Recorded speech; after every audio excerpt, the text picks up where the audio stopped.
নমস্কাৰ, মই মানস প্ৰতিম ঠেঙালে আপোনালোকক এবাৰ স্বাগতম জনাইছোঁ। আমি আছোঁ কালকাতা মহানগৰীত আৰু এয়া সুভাষ চন্দ্ৰ বোস এয়াৰপোৰ্টৰ কাষৰ পৰা আমি আপোনালোকক স্বাগতম জনাইছোঁ ভিডিঅ'লৈ। মোৰ লগত আছে লোচন হাজৰিকা। আমি প্ৰথমবাৰ ফ্লাইটত উঠিছোঁ। লোচনে আগতে উঠিছে, কিন্তু মই প্ৰথমবাৰৰ বাবে উঠিছোঁ। এয়া আপোনালোকক দেখুৱাইছোঁ চাওক, ওপৰৰ পৰা এটা ভিউ।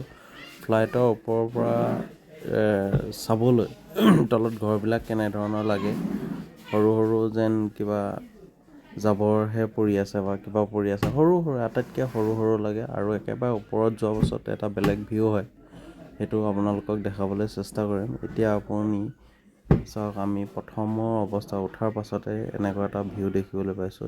যিবিলাক দিছে এইবোৰ পথাৰ, আৰু এইটো হয় ৰাস্তা হয়। এইবিলাক পথাৰ, পুখুৰী, পানী, গছ গছনিৰ পৰা ধৰি ঘৰৰ টিংবোৰহে কেৱল জিলিকি থাকে, আৰু এই টিংবোৰ যেন ওপৰৰ পৰা কিবা কিবি পৰিহে আছে এনেধৰণৰ। এইটো আমি সুভাষ চন্দ্ৰ বোস এয়াৰপৰ্টতে আমাৰ লেণ্ডিং হৈছে। এয়া লেণ্ডিং হৈ আমি দুইটাই আহিছোঁ প্ৰথমবাৰৰ বাবে। মই প্ৰথমবাৰৰ বাবে বিশেষকৈ, আগতে উঠিছে, ইয়াৰ উঠাৰ এক্সপিৰিয়েঞ্চ আছে। মোৰ প্ৰথমবাৰ এক্সপিৰিয়েঞ্চ উঠোঁতে খুব ধৰিলে, আৰু আমি দুইটা খুব ফূৰ্তিৰে খুব আনন্দৰে আহিলোঁ। আহি পেলাই আমি হুগলী নদীত পালোঁ।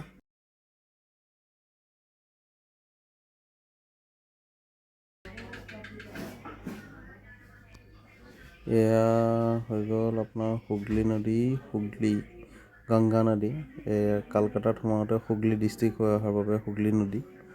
আৰু এয়া সুভাষ চন্দ্ৰ বোস এয়াৰপৰ্ট।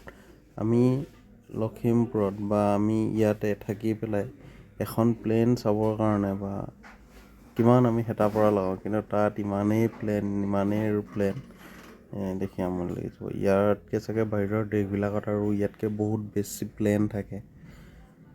নাজানো, ইমানটো উঠা নাই মই প্লেনত, প্ৰথমবাৰ উঠিলোঁ। আৰু এই এক্সপিৰিয়েঞ্চটো আপোনালোককো দিবৰ বাবে, আপোনালোকৰ আগত ক'বৰ বাবে আগবাঢ়িছিলোঁ। সেইদিনা খুব চিপচিপীয়া এটা বৰষুণ আছিলে। তাৰপাছতে বেলিটো ওলালে।